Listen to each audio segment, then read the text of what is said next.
parle de nouvelles voix, nouvelles plumes.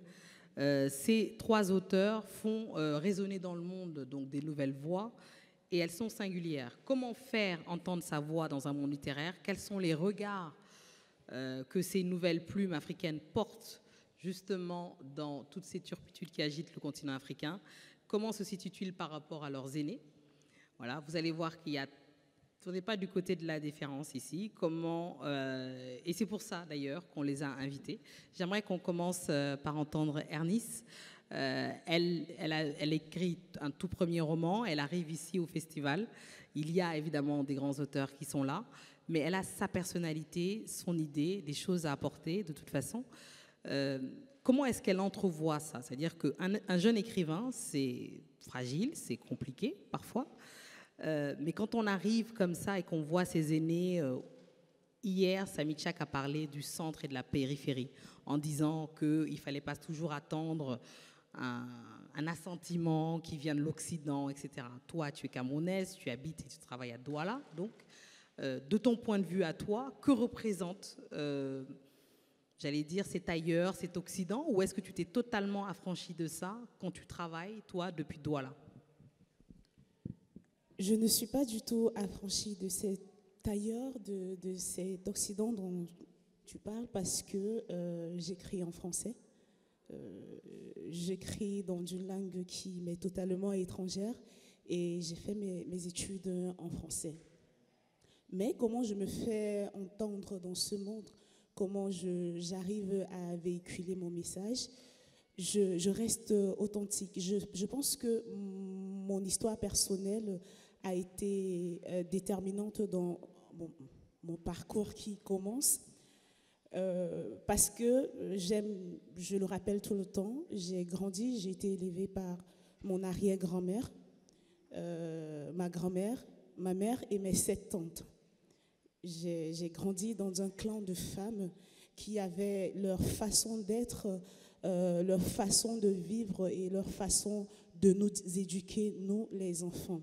Et c'est un environnement où la tradition était respectée, où il y avait des permis et des interdits.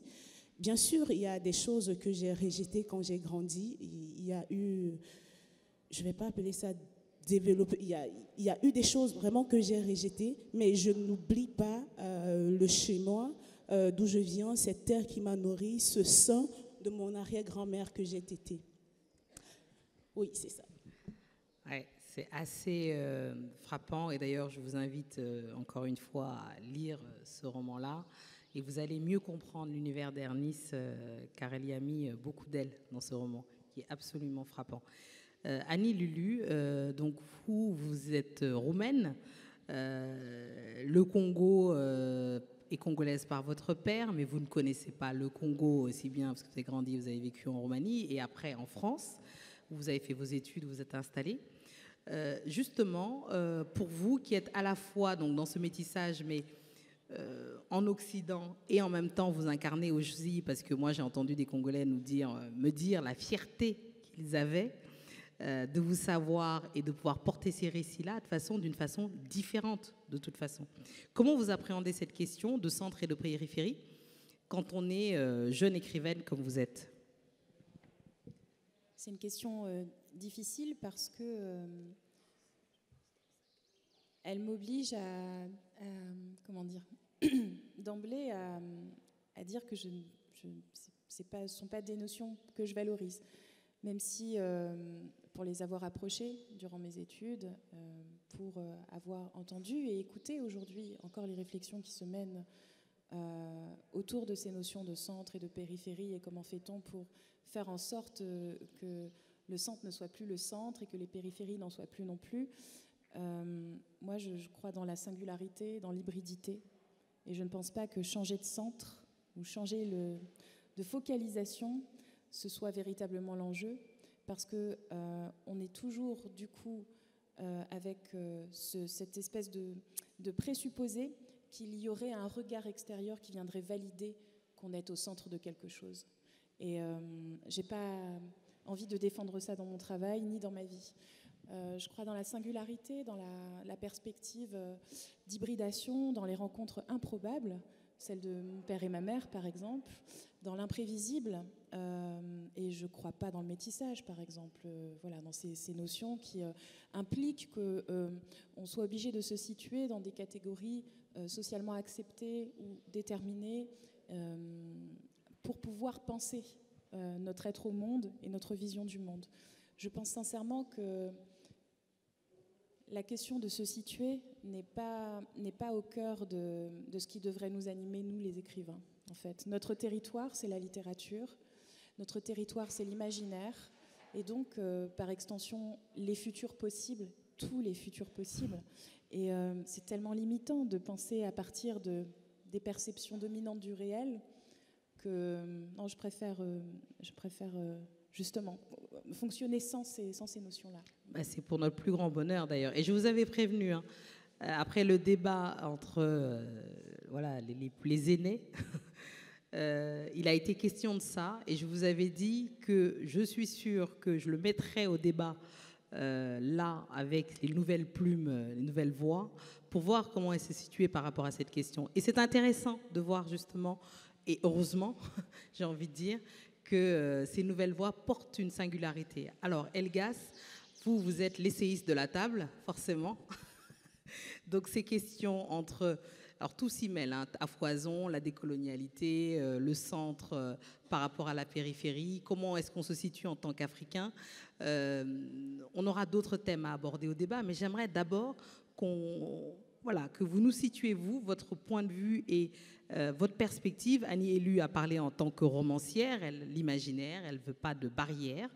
Mais il y a cette injonction aussi à s'exprimer d'une place, d'un côté ou d'un autre, à se situer, a fortiori dans l'essai, forcément, parce que ça valorise aussi une question morale, quasiment. Comment vous vous situez par rapport à cette question ? Alors, merci déjà de m'affilier très avantageusement à la catégorie de jeunes, parce que je pense que... Non, tu es jeune, mon chéri, tu es jeune. J'ai basculé du côté obscur de la jeunesse maintenant.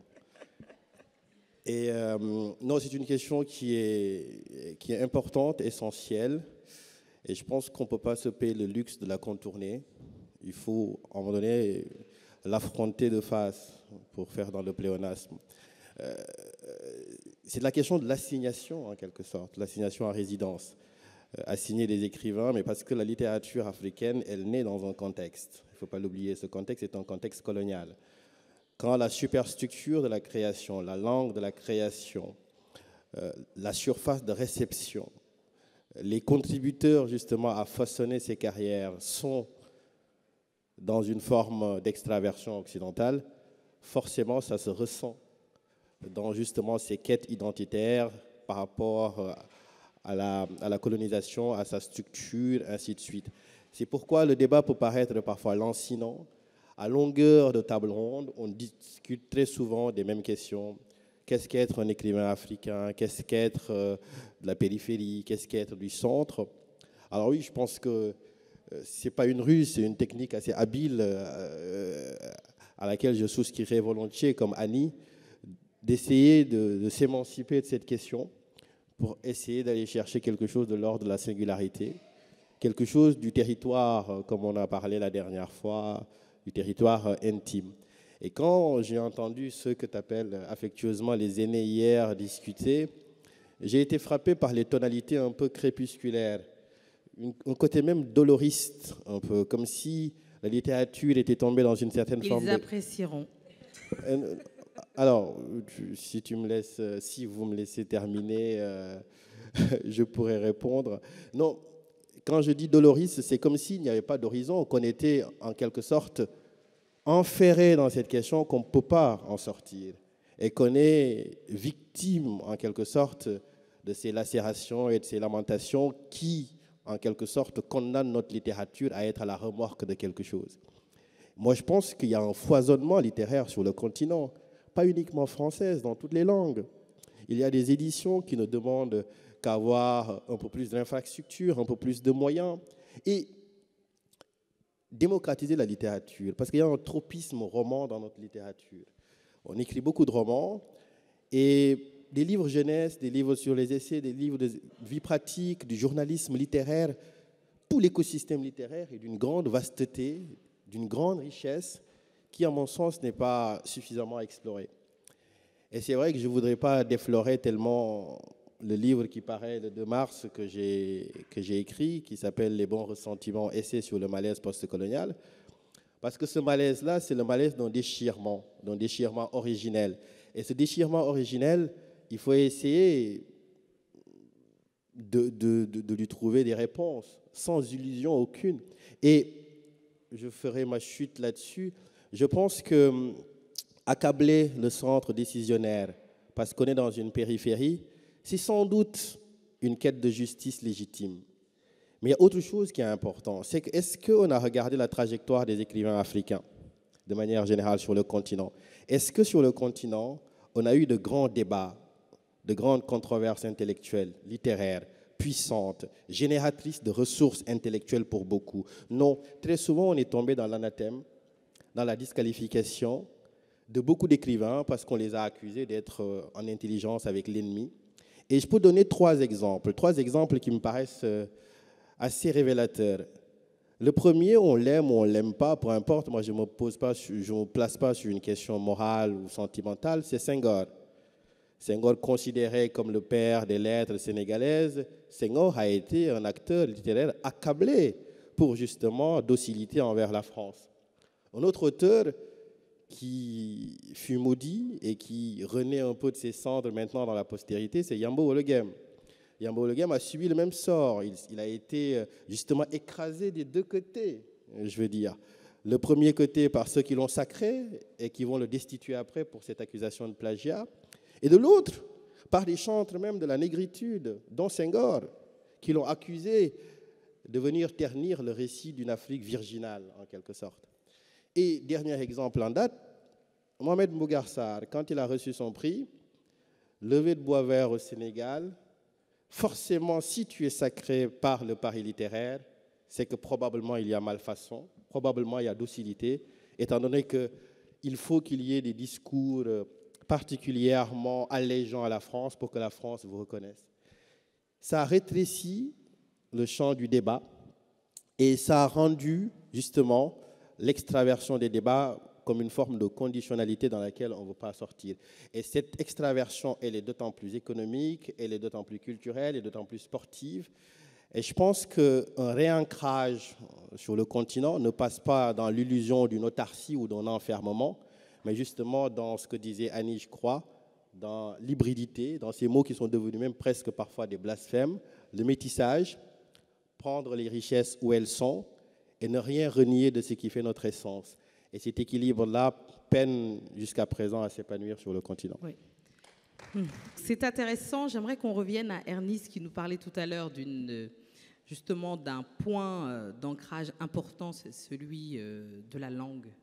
Parce qu'effectivement, Kateb Yassine avait dit donc le français est un butin de guerre, donc maintenant qu'on l'a, on ne va pas le rendre, évidemment, et on en fait ce qu'on veut.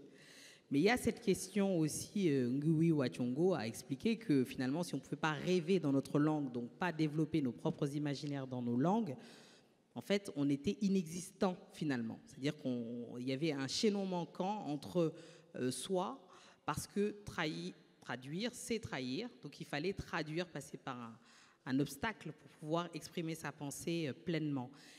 Et la question de la langue sur le continent africain est très importante parce qu'évidemment, c'est soit, si on veut être publié, en tout cas, il faut choisir une des langues qu'on maîtrise, donc le français, l'anglais, etc. Et forcément, ici, sur cette table, on a plusieurs langues voilà, vernaculaires, voilà, et on a un lien commun qui est cette langue qui est le français. Mais j'aimerais savoir comment est-ce qu'on règle cette question-là, qui n'est pas forcément schizophrénique, parce que tous les auteurs ont une approche particulière. Je citais Kateb Yassine, mais il y en a d'autres qui ont des approches différentes. Pour vous, à titre personnel, dans votre travail, comment est-ce qu'on approche cette langue du français et comment est-ce qu'on travaille, simplement? Merci. Pour moi, la langue aujourd'hui n'est plus vraiment un problème. Parce que le français, on se l'approprie. On n'est pas obligé, moi, en tant qu'Africaine, je ne suis pas obligée de parler le français de l'académie. En Afrique aujourd'hui, dans les villes de Douala, de Brazzaville ou même du Togo, il y a des Français qui se parlent. Le français s'enrichit tous les jours des langues maternelles de l'Afrique. On a en Côte d'Ivoire, il y a un mot français qui dit enjailler. C'est un mot qui vient de la Côte d'Ivoire. Et j'entends les Français dire aujourd'hui, c'est un long crayon. C'est une expression camerounaise qui définit quelqu'un qui a fait de hautes études. Donc pour moi, la langue n'est vraiment pas un problème. Il faut juste l'enrichir pour pouvoir mieux véhiculer son message. Et moi, dans l'exercice de l'écriture, je ne me mets pas de limite. Si le mot vient en ma langue maternelle, je l'écris en ma langue maternelle. Et je me dis, je ne sais pas si un professeur de l'Académie française ne me comprend pas, veut me comprendre, il n'a qu'à venir chez moi chercher la définition du mot. Parce que moi, quand je lis Molière, quand je lis Gustave Flaubert, je ne me demande pas pourquoi il a écrit un si bon français ou un français si juste. Donc, pour moi, la langue française est une grande richesse. Tout comme les langues locales, on doit juste l'exploiter et se servir d'elle pour véhiculer le message. Très bel appel. Alors, Annie Lilu, qui elle, justement, fait des passerelles entre les langues et que c'est quelque chose, je sais, qui la passionne, comment est-ce qu'on approche, justement, cette langue-là dans son travail, dans son imaginaire? Est-ce que, voilà, elle dit que Ernest, elle a réglé son problème vis-à-vis de ça, mais est-ce que c'est un frein ou c'est une chance? Je pense que cela dépend véritablement de la manière dont la langue a été infusée dans l'esprit de l'enfant ou du jeune qui l'a apprise et le contexte dans lequel le français est arrivé dans notre vie. Moi, je pense au mot de Tchikaya Utamsi, qu'on appelait le Rimbaud congolais, n'est-ce pas? Absolument. Et qui disait, d'une manière en plus magnifique, parce qu'il était virtuose dans cette langue, qu'il voulait coloniser le français par sa poésie. Et il a réussi à le faire. Je crois qu'il y a, pour les auteurs et les autrices d'expression française au pluriel, j'essaie de ne pas employer le terme de francophone parce qu'il est très connoté et à mon avis, il serait très difficile aujourd'hui de réussir à mettre comme ça dans un sac qui serait la francophonie au sens littéral les expressions diverses, plurielles, extrêmement créatives, françaises, de langue française au pluriel. Il y a des langues dans la langue, c'est évident. Il y a des espaces culturels et géographiques qui portent ces langues. Il n'y a qu'à aller à Montréal pour le comprendre, à Dakar pour le comprendre, ici à Marrakech. Mais il y a tout de même un enjeu. Et individuellement, l'auteur est absolument libre de faire ce qu'il veut vis-à-vis de ça, de s'occuper de cette question ou de considérer la langue comme un acquis. Moi, je pense qu'il s'agit d'un corps à corps perpétuel, à la fois amoureux et belliqueux, où on a envie d'étrangler la langue et on a envie de lui faire l'amour. Exactement comme dans d'autres contextes culturels et linguistiques ont tenté de résoudre ce problème. Et c'est chez un auteur de langue allemande que j'ai trouvé la réponse. Adolescente, j'avais entrepris de lire tout le rayon poésie par ordre alphabétique. Je me suis arrêtée à la lettre C, comme beaucoup de gens le savent maintenant, parce que je suis tombée sur les poèmes de Paul Celan, qui était un juif roumain de Tchernowitz, dont toute la famille a été décimée par la Shoah, qui lui-même a été déporté en camp de travail et qui a survécu et qui s'est suicidé en se jetant du pont Mirabeau. Lui qui vivait à Paris avait choisi la langue allemande pour écrire. Lui, rescapé de la Shoah, avait choisi la langue du peuple qui avait réduit en cendres tous les siens pour dire la perpétuation symbolique inextinguible de ce peuple et de cette culture. Et donc, à l'intérieur de la langue allemande, il a déconstruit tout ce qu'il pouvait en le peuplant de l'imaginaire juif. Quand j'ai découvert Tchikaya Utamsi, c'était quelques années après Paul Celan. J'avais 19 ou 20 ans. Je suis tombée sur cette magnifique édition chez Présence africaine du pain ou la cendre et du ventre, le ventre. Et j'ai compris que Chikaya faisait la même chose que Paul Celan. Et puis ensuite, j'ai découvert d'autres poésies, la poésie de Joséphine Bacon, par exemple.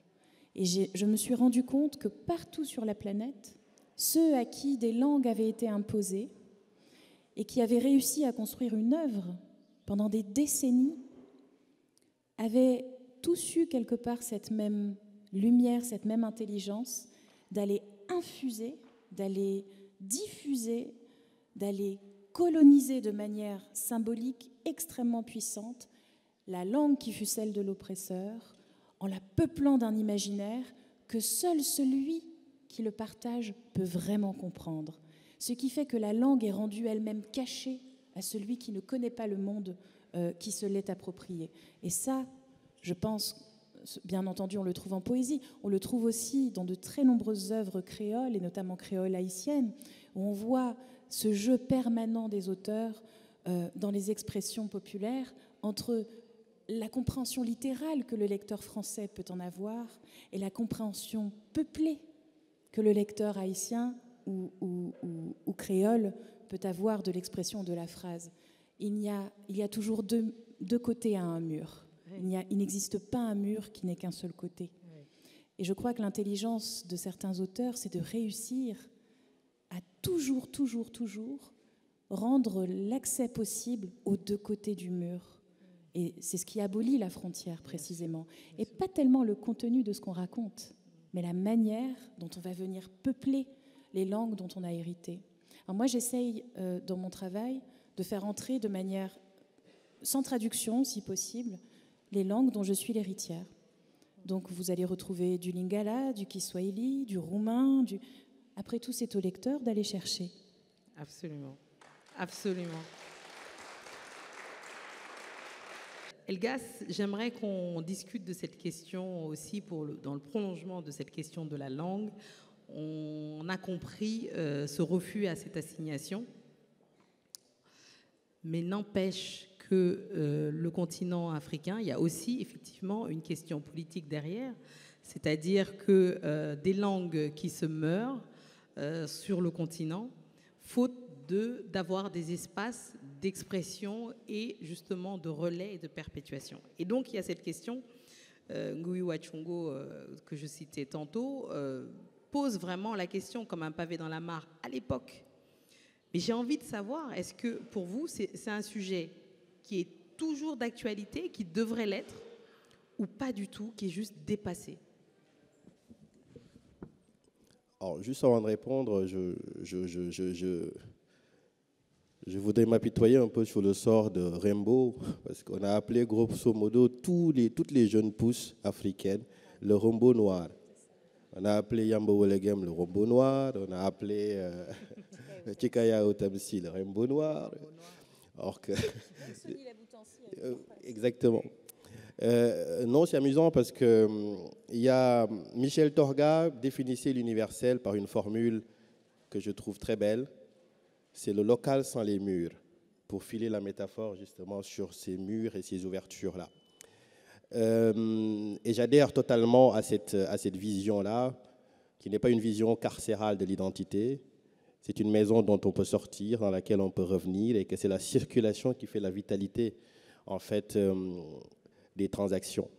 Mais la question, encore une fois, on ne peut pas se détourner les yeux de ce que dit Wa Thiong'o, mais que porte avec beaucoup plus de vigueur un ambassadeur récent, pas si récent d'ailleurs que ça, c'est Boubacar Boris Diop.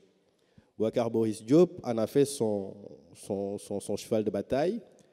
Il faut écrire dans les langues locales. Et il a parfaitement raison. Et quand on lui retorque très souvent, mais il n'y a pas de lecteur, il a cette magnifique formule, les livres ont toujours précédé les lecteurs.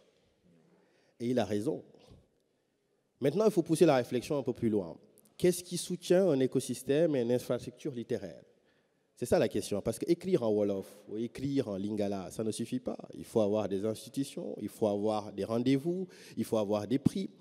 Parce que la dimension de la classe sociale est une dimension qui est présente. Ce n'est pas parce qu'on écrit en Wolof que les paysans du Baol demain vont lire vos livres. Il y a beaucoup plus de chances d'ailleurs que ce soit dans la Creuse en France qu'on lise beaucoup plus le Wolof que dans les Kalounaï. Parce qu'il y a encore des impensés, des angles morts que survole la question parce qu'on la pose dans des tonalités accusatoires, parfois, qui en expurgent parfois le sens et la vertu. La grammaire linguistique de quelqu'un qui écrit, elle est vaste, parce qu'on a parlé tout à l'heure de langue vernaculaire, de langue maternelle, mais on pourrait y ajouter les langues paternelles, parce que parfois on est dans des foyers où la langue paternelle et la langue maternelle ne sont pas la même. Ça peut engendrer d'ailleurs parfois des conflits gentillés, mais des conflits quand même. Et puis, il ne faut pas oublier quand même la dépréciation des langues locales pendant très longtemps, parquées sous le terme très très détestable de dialecte. Des dialectes qui n'auraient pas de sens, qui n'auraient pas l'épaisseur à la fois ni scientifique, ni la codification nécessaire pour porter une littérature.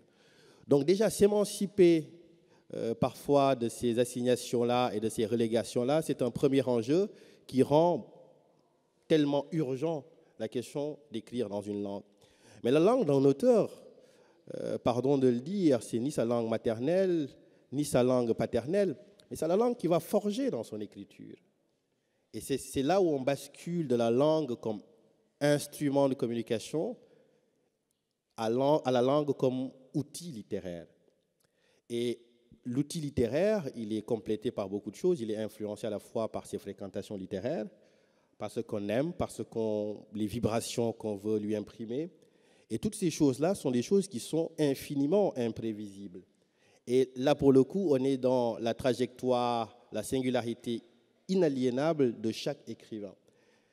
Qu'on puisse poser la question en termes politiques pour en voir l'essence, la reconnexion et tout le reste, et nous sommes dans un pays d'ailleurs où la question de la langue a été un enjeu à l'école, avec parfois des discussions qui ont été houleuses. Moi, j'étais au Salon de Rabat en juin, et on en avait discuté. C'est-à-dire, il ne faut pas juste poser la question pour que ce soit une forme de panacée qui vienne régler tout d'un seul coup. Et je regarde aujourd'hui ce qui se passe au Sénégal. On a une vingtaine de langues au moins. On a une vingtaine de langues. Il y a des maisons d'édition qui naissent en Wolof, mais il n'y a pas de maisons d'édition qui naissent en Soninké, en Peul, en Djola, ainsi de suite. Non, je n'en vois pas au Sénégal, c'est un constat factuel. En Peul, il y en a. Au Sénégal? Je ne sais pas. Au Sénégal, alors je suis preneur de toute information qui irait dans ce sens-là.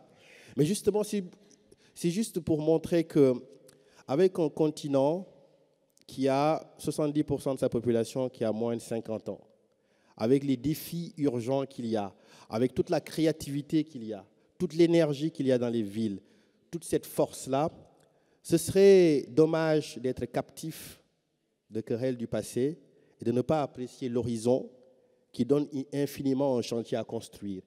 Et justement, la multiplication de ces pôles de fabrication de nouveaux récits sera une manière de répondre à ces questions-là, sans tomber dans ce que je crois être une lourdeur du cœur, une certaine forme d'amertume pathologique, que moi j'appelle le ressentiment, qui n'est pas créateur ni fédérateur de richesse collective. Absolument. Par rapport à la question que tu as posée, j'aimerais dire oui, il n'y a pas une réelle volonté politique d'apprendre aux enfants africains d'où ils viennent. La preuve, la culture africaine est portée par des institutions étrangères en Afrique. On se demande à un moment donné où sont passés nos griots, où sont passés nos conteurs, puisqu'on aime bien dire que notre culture est orale. Mais où sont passés ces griots qui nous disaient des contes, où sont passés nos proverbes, où sont passés les contes. Et Edgas, il n'y a vraiment pas le ressentiment, mais on ne peut pas avancer dans la négation totale de soi. C'est vrai, l'autre est riche, il y a des choses à apprendre chez l'autre, mais les écrivains sont victimes des politiques publiques de ceux qui ne connaissent rien de la culture.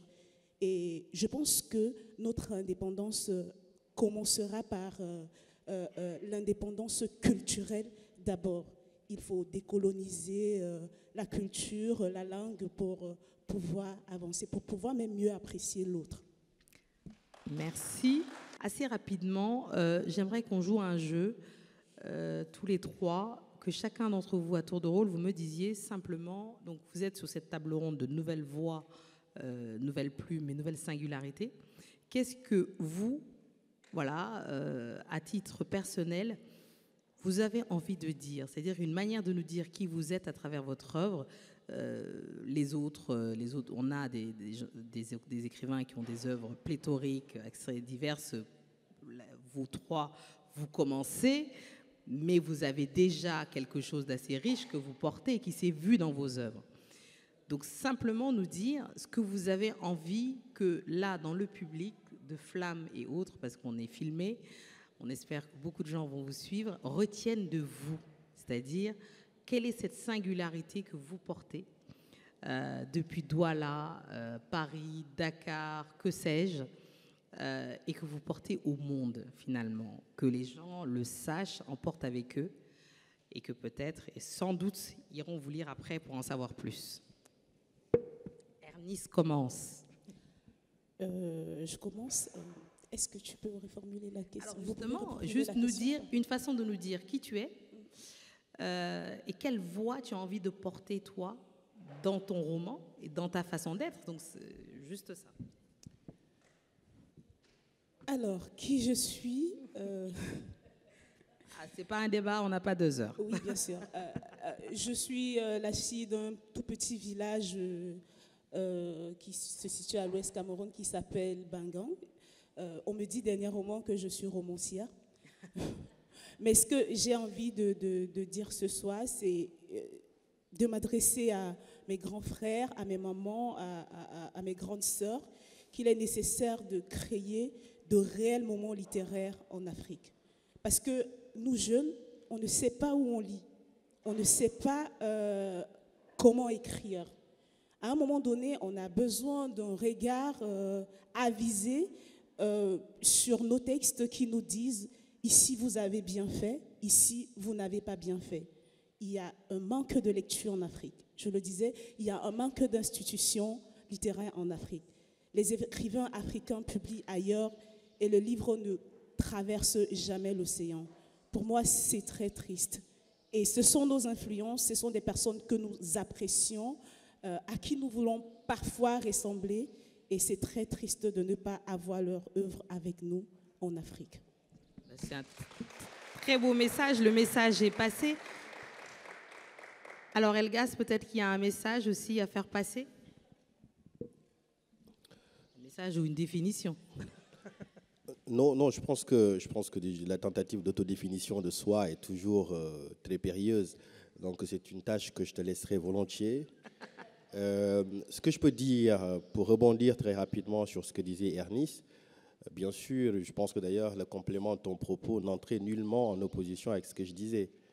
Ce que j'expliquais, c'est que parfois la passion triste du ressentiment, on peut l'apercevoir.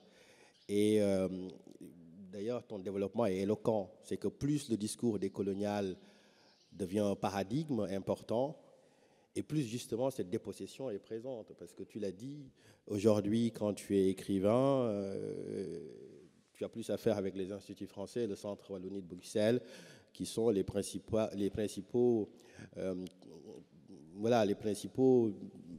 instituts qui vont t'accueillir, ainsi de suite.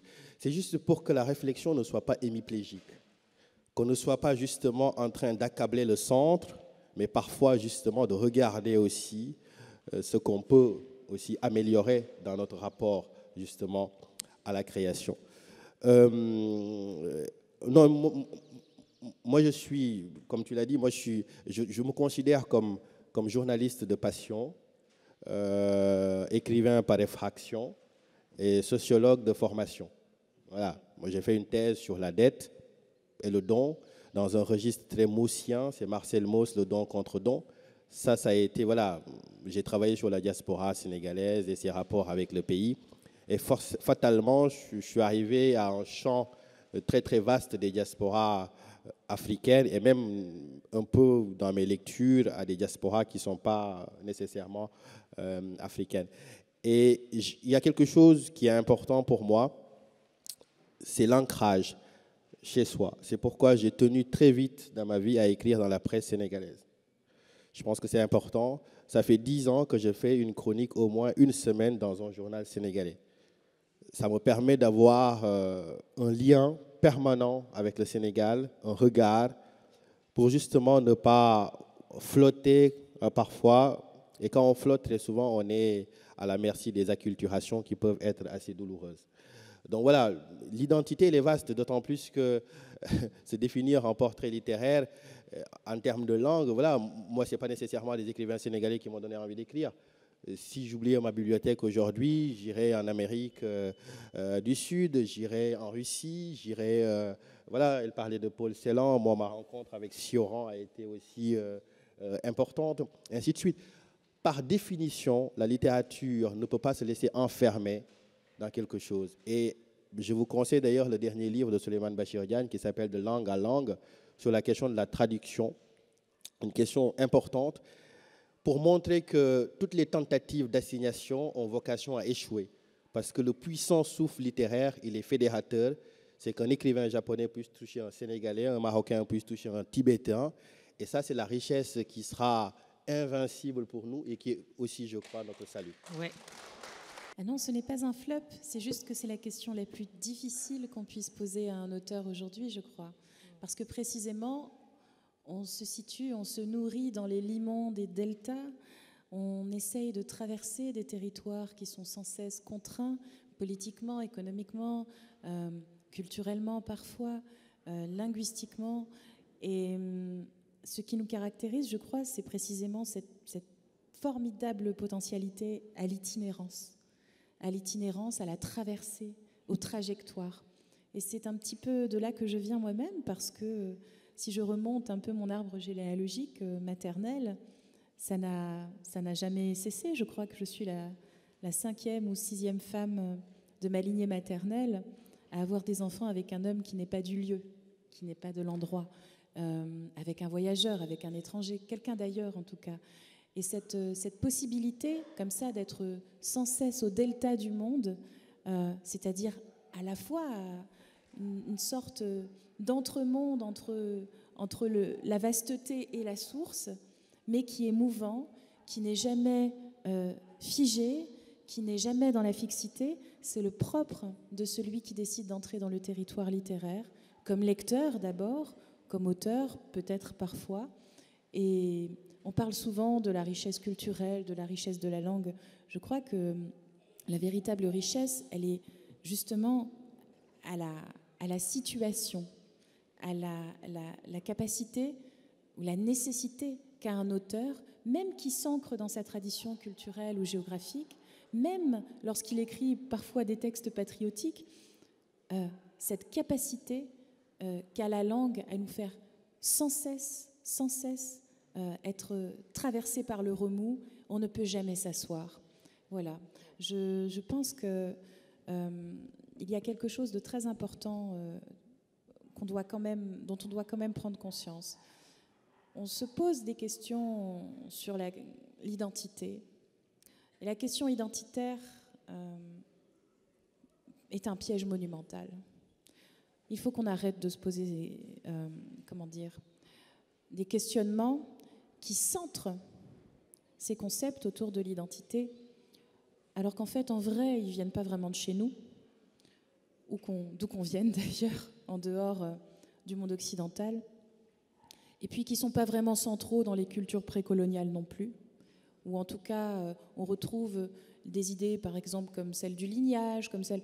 Mais enfin, l'identité, selon les catégorisations communément admises aujourd'hui, ethnoculturelle, raciale même, disent certains, comme si ça existait, de couleurs, etc., c'est quelque chose, c'est un paradigme culturel qu'il faut que l'on dépasse. Et je pense que les auteurs, les écrivains, les écrivaines ont un rôle absolument primordial à jouer. Parce que notre outil, comme artisan, c'est le futur. Ce sont tous les imaginaires possibles qu'on peut mettre dans un petit écrin qui est un livre. Il n'y a que nous qui avons la possibilité de faire une chose aussi extraordinaire, réunir tous les futurs possibles dans un objet qui se trimballe, qui se transporte. Peut-être que mettre en avant d'autres préoccupations du monde contemporain qui sont très urgentes, je pense à la question environnementale, qui est crucial aussi sur le plan culturel. Je pense à la question de la condition des femmes partout sur la planète, parce que la moitié de l'humanité n'est pas à sa juste place. À partir de perspectives différentes, des perspectives dominantes, de la manière dont les discours dominants traitent ces questions, ça me paraît plus intéressant que la question de l'identité. Pour moi, l'identité, maintenant, c'est un cul-de-sac. J'ai même pensé à un certain moment que ça n'existait pas vraiment. Voilà. C'est une notion qui a été intéressante à explorer, mais maintenant, il faut passer à autre chose. Je ne suis pas métisse. Je suis Annie Lulu. Je suis roumaine, de nationalité, de culture d'origine. J'ai plusieurs traditions dans ma famille, juive, romanie, et je suis congolaise et de culture congolaise par mon père. Donc c'est super long de me présenter. Mais, dans mon premier roman, on écoute une jeune femme enceinte qui est au bord du lac Kivu, qui est née en Europe de l'Est, qui a été abandonnée par son père et qui décide à l'âge adulte d'aller le retrouver. Et bien entendu, elle va se retrouver embringuée, comme elle dit, dans tout un tas de péripéties, rejoindre un mouvement citoyen, devenir mère et retrouver la véritable histoire de sa lignée paternelle.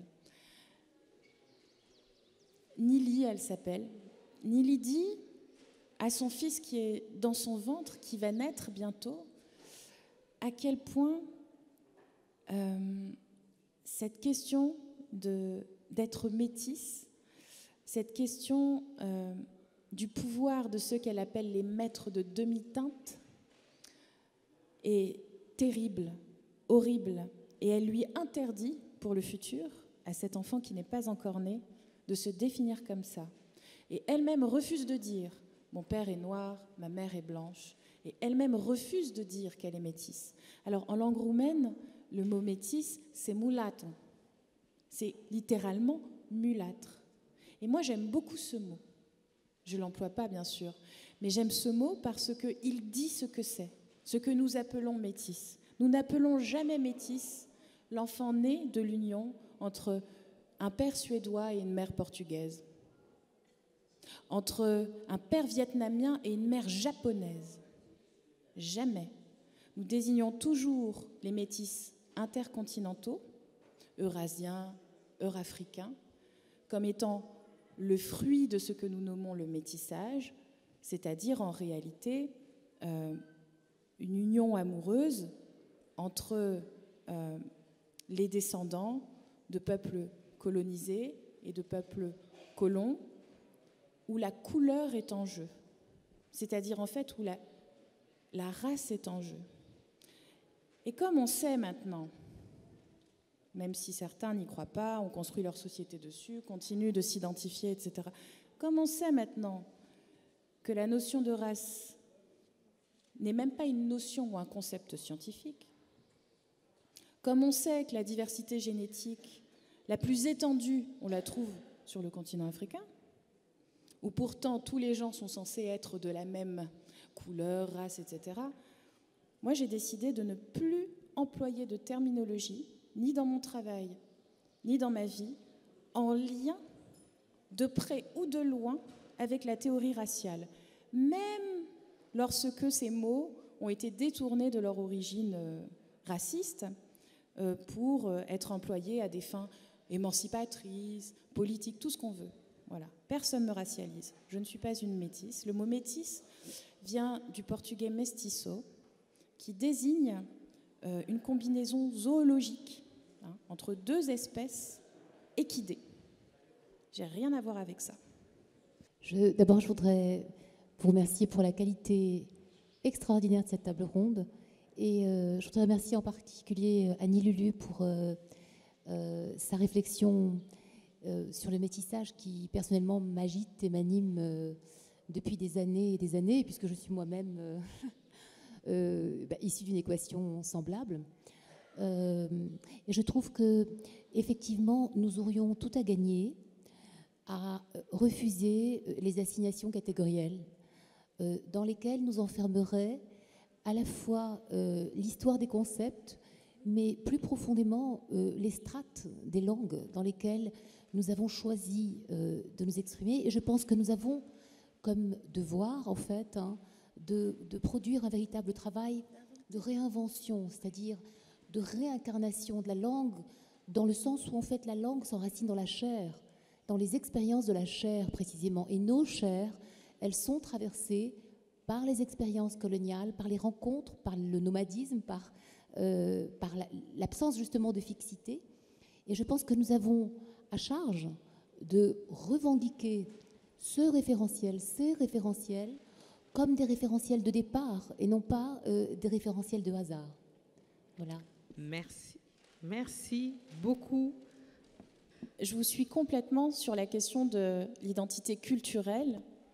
À partir du moment où un peuple est envahi, dépossédé de ses terres, dépossédé de sa langue, dépossédé, comme ça a été le cas partout sur la planète, malheureusement, depuis le XVe siècle, mais même avant, hein, je veux dire, même avec l'Empire romain, on a vu cette question déjà à l'œuvre dans l'Antiquité romaine. Il est évident que la résistance culturelle passe par l'autodéfinition, la définition collective de qui nous sommes. Mais aussi une des choses qui nous a été imposée par la colonisation, c'est l'obligation de se définir à partir des catégories fixées par le colon.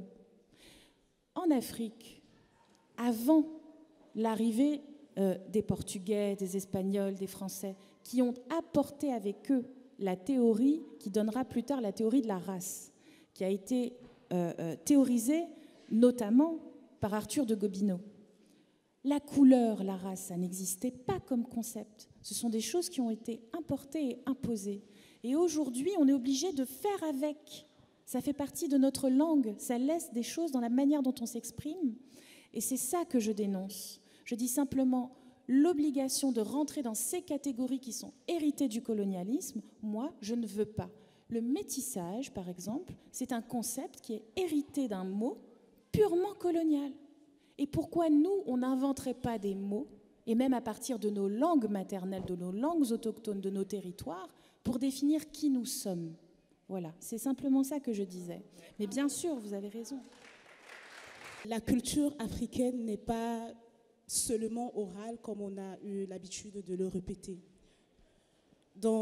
Chez les Bamileke, d'où je viens, il y a ce qu'on appelle les masques, et je le dis dans le roman.